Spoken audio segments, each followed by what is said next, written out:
কলার role এটা খাওয়ার পর আমার বাচ্চারা এর এত বেশি ফ্যান হয়ে গেছে, শুধু বলে যে আম্মু আবার কবে বানিয়ে দিবা। এত বেশি সুন্দর আর এত বেশি মজা যে বলে বোঝানো যাবে না। তো প্রথমেই আমার যেটা লাগছে সেটা হচ্ছে পাউরুটি।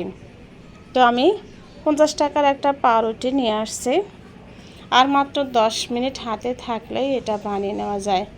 দেখতেও সুন্দর আর খেতেও কিন্তু বেশ মজা। তো প্রথমেই আমি যেটা করছি সেটা হচ্ছে যে পাউরুটির শক্ত অংশটা আছে সেটা আমি কেচি দিয়ে কেটে নিচ্ছি।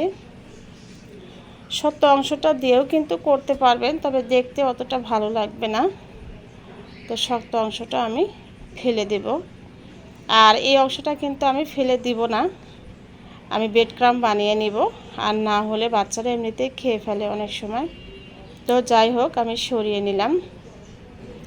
তো সবগুলো পাউরুটি কিন্তু আমি সুন্দর করে রেডি করে নিয়েছি। এখন আমি এখানে নিয়ে নিলাম হচ্ছে কলা।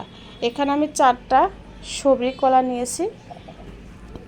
আপনারা কিন্তু সাগর কলা অথবা চাম্পা কলাও নিতে পারেন, তবে সবরি কলাটা খেতে যেহেতু বেশি ভালো লাগে। আর সাগর কলাটা নিলে আপনাকে হয়তো পিস করে অর্ধেক করে কেটে তারপরে এই রোলটা বানাইতে হবে।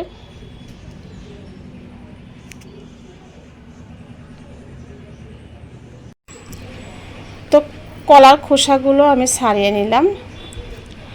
এখন আমি নাস্তাগুলো কিভাবে বানাই সেটাই আপনাদেরকে দেখিয়ে দিচ্ছি। তো কলাগুলো আমি সবগুলোই কিন্তু রেডি করে নিয়েছি। আর এখানে আমি নিয়েছি হচ্ছে জামের জেলি, আমের জেলি, আর নিয়েছি হচ্ছে টমেটো সস। এই প্রত্যেকটা রেসিপি কিন্তু আমার পেজে বা ইউটিউব দুটোতেই দেওয়া আছে, আপনারা কিন্তু ইচ্ছে করলে দেখে আসতে পারেন। এটা এত বেশি মজা যে আপনাদের আমি বলে বোঝাতে পারবো না।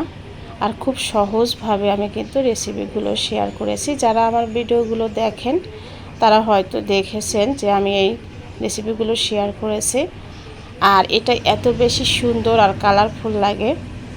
দোকানে আপনার কেমিক্যালযুক্ত খাবারটা না খেয়ে যদি আপনারা এইভাবে বাসায় তৈরি করে নিতে পারেন, বাচ্চারাও কিন্তু মজা করে খায় আর টাকাটাও অনেকটাই বেঁচে যায়। তো যাই হোক, প্রথমে যে জামের জেলিটা আমি লাগিয়েছি সেটা আমি একটুখানি রোল করে নিলাম।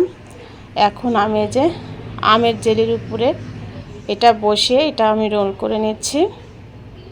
এখন যে আমি টমেটো সসটা দিয়েছি সেটা আমি লাস্টে দিয়ে দিব। ঝাল ঝাল মিষ্টি মিষ্টি, মানে 3টা ফ্লেভার যেহেতু একসাথে, এটা খেতে যে কি মজা না খেলে বুঝতে পারবেন না। তো যাই হোক, আমি সবগুলো রোল কিন্তু বানিয়ে নিলাম। এখন আমি আপনাদেরকে একটু কেটে দেখিয়ে দিচ্ছি যে এর ভিতরটা কতটা সুন্দর। আর এটা বাচ্চারাও কিন্তু খুবই পছন্দ করেছে।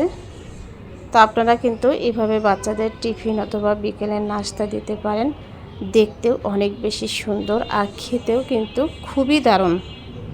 তো আজকের রেসিপিটা কেমন লাগলো আপনাদের কাছে অবশ্যই কমেন্ট করে জানাবেন। ভালো লাগলে একটা লাইক দিবেন, কারণ একটা লাইক আমাকে আরেকটা ভিডিও বানাতে উৎসাহ দেয়।